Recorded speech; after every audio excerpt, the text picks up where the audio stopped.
ঠিক আছে, তাহলে কাছাকাছি এরকম একটা ক্লাসিক্যাল, সব ক্লাসিক্যালে বডি মুভমেন্ট আলাদা আলাদা। ঠিক আছে, সব ক্লাসিক্যালে কি হয়, বডি পুরোটা ভেঙে না কিন্তু। ভালো করে স্যারটা শোনো কি বলে, স্যার দিয়ে লক্ষ্য রাখো। ঠিক আছে, আর কাছাকাছি হবে ঠিক আছে, ওটা নির্দিষ্ট একটা রূপ আছে, যার জন্য ওটাতে হ্যান্ড মুভমেন্ট, এটা মানে নিজস্ব হস্ত, ঠিক আছে, পার্সোনাল হ্যান্ড মুভমেন্ট। ঠিক আছে, ওটাই ব্যবহার। এখানে ক্লাসিক্যালের হ্যান্ড মুভমেন্ট খুব কম ব্যবহার, কিন্তু এটা ক্লাসিক্যাল, কিন্তু এখানে হ্যান্ড মুভমেন্ট নিজস্ব হ্যান্ড মুভমেন্ট। আর কথাটা স্টার্টিং এ হয়েছিল, এটাও মন্দিরে এক প্রকার ডান্স ছিল।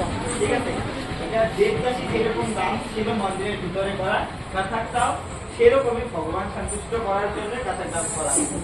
পরবর্তী মুঘলরা এসে এটাকে মন্দির থেকে বের করে নিয়ে এসে রাজপ্রাসাদে ডান্স করা স্টার্ট করলো। তখন থেকে ঘরানা টাইপ ভাগ হয়ে গেল। ঠিক আছে, কাথাকের ঘরানা আছে 4-5।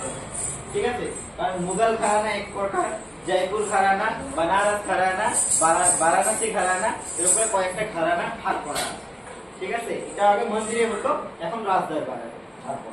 ঠিক আছে, আর এখন এটা ক্লাসিক্যাল রূপে জনসাধারণে অ্যাকসেপ্ট করে নিয়ে এটাকে ক্লাসিক্যাল হিসাবে প্রস্তুত করে। ঠিক আছে, তো এটাকে হ্যান্ড মুভমেন্ট আমি জাস্ট কয়েকটা দেখাবো।